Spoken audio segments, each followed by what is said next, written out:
सबको नमस्कार। मैं आपका पंडित प्रभाकर चक्रवर्ती शर्मा। कुंभ मेला अत्यंत पवित्र मेला है। कुंभ मेला जब भी चलता है, कुंभ मेला का पुराणों के अनुसार जब देवता और राक्षस दोनों मिलकर समुद्र का मदन करके अमृत भांड की खोज किया और वहां उसमें से जब अमृत कलश निकल के आया तो देवता और राक्षस जो है अमृत के लिए एक दूसरे से लड़ने लगे हैं और उनके लिए इनके बीच में अमृत बाण पाने के लिए 12 दिन की लड़ाई हुई। हमारे ज्योतिष शास्त्र के अनुसार देवताओं के 12 दिन 12 साल धरती पे होता है। जब ये 12 दिन में जब लड़ाई हो रहा था तो अमृत कल से कुछ 4 बूंदे आके धरती पे गिरा और ये 4 बूंदे 4 जगह अलग अलग जगह गिरे थे। पहला बूंद जो गिरा है वो हरिद्वार क्षेत्र में गंगा के किनारे गिरा था। दूसरा प्रयाग क्षेत्र में त्रिवेणी संगम के प्रदेश में गिरा था। तीसरा गोदावरी नदी का जो नासिक क्षेत्र है वहां पे गिरा था। चौथा जो है उज्जैन क्षेत्र में क्षिप्रा नदी के किनारे गिरा था। इसलिए ये चारों क्षेत्र में ही कुंभ मेला होता है।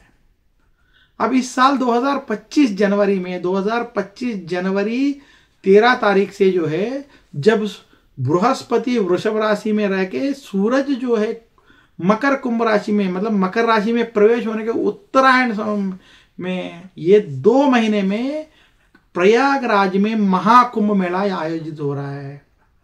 ये अत्यंत पवित्र महाकुंभ है। सूर्य भगवान मकर कुंभ में रहना ये कुंभ मेला का मेन जो हमें मानना चाहिए और विशेष रूप से वृषभ राशि में बृहस्पति होना।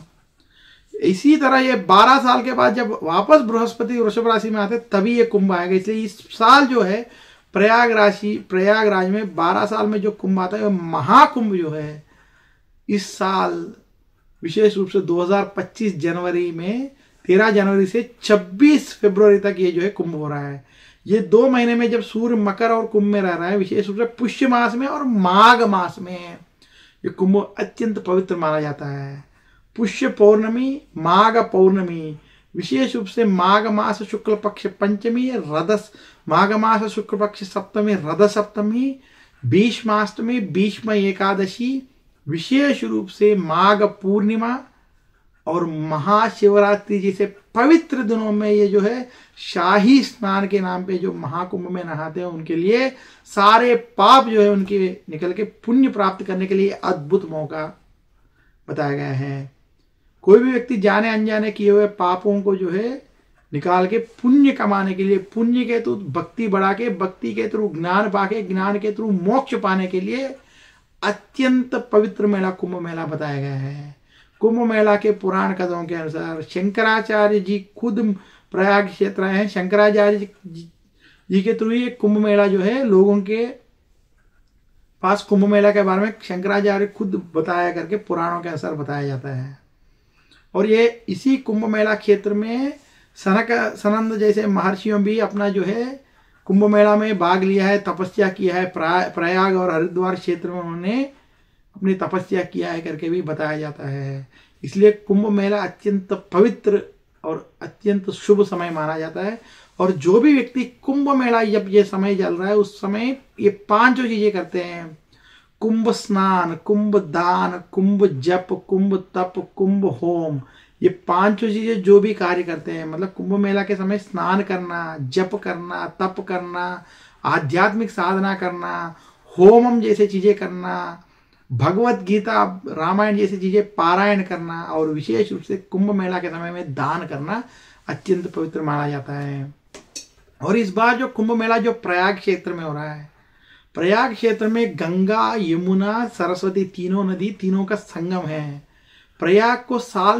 प्रयाग क्षेत्र में साल में कभी भी जाना पवित्र माना जाता है और अत्यंत पुण्य क्षेत्र माना जाता है। शंकराचार्य जैसे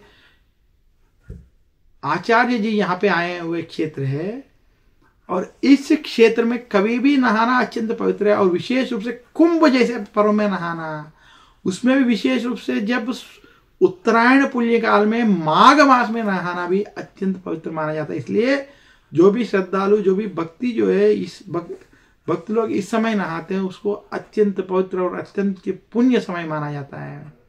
सबको एक और बार महाकुंभ इस प्रयाग क्षेत्र में कुंभ मेला में जो है उनको भगवान के अनुग्रह प्राप्त होना चाहिए और उनको जो है इस कुंभ मेला में सही ढंग से नहा के संकल्प सहित स्नान करने की योग मिलना है करके भगवान से प्रार्थना कर रहा हूँ।